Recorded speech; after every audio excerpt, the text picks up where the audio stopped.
Did you guys know that today is National Penguin Day? I didn't even know there was such a thing.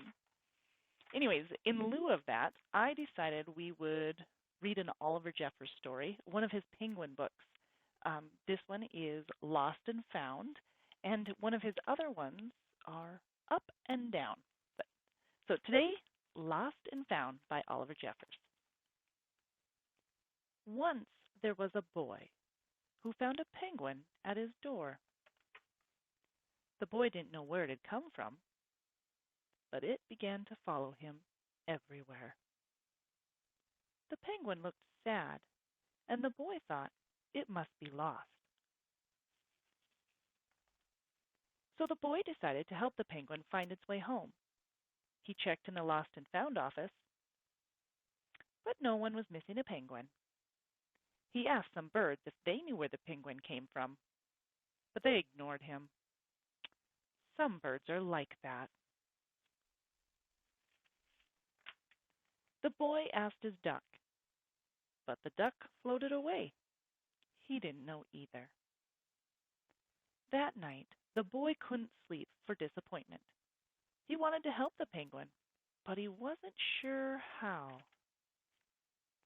The next morning, he discovered that penguins come from the South Pole. But how would he get there? He ran down to the harbor and asked a big ship to take him to the South Pole. But his voice was much too small to be heard over the big ship's horn. Together, the boy decided he and the penguin would row to the South Pole. So the boy took his rowboat out and tested it for size and strength. He told stories to the penguin to help pass the time. Then they packed everything they would need and pushed the rowboat out to sea. They rowed south for many days and many nights.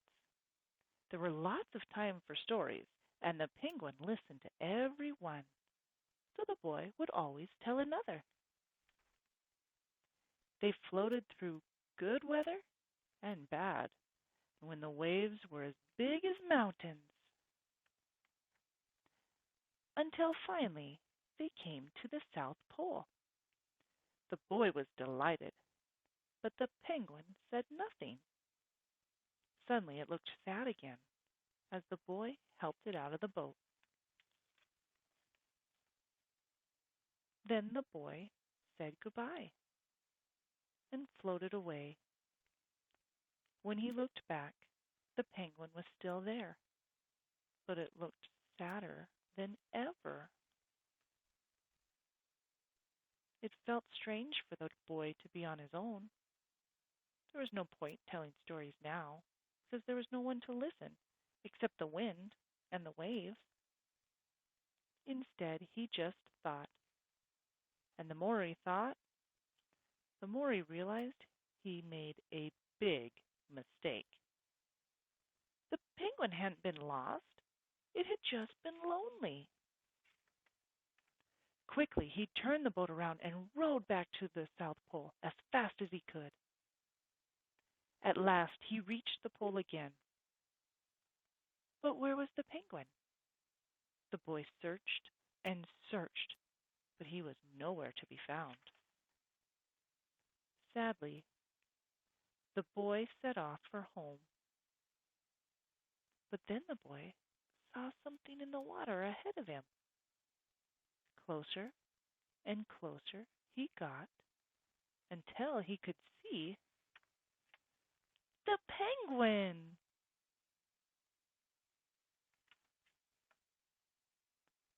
And so the boy and his friend went home together, talking of wonderful things all the way. Lost and Found by Oliver Jeffers. Another scholastic. You know I love my scholastic books. The other penguin story is Up and Down by Oliver Jeffers. And maybe I'll read that tomorrow. Maybe not. I don't know yet.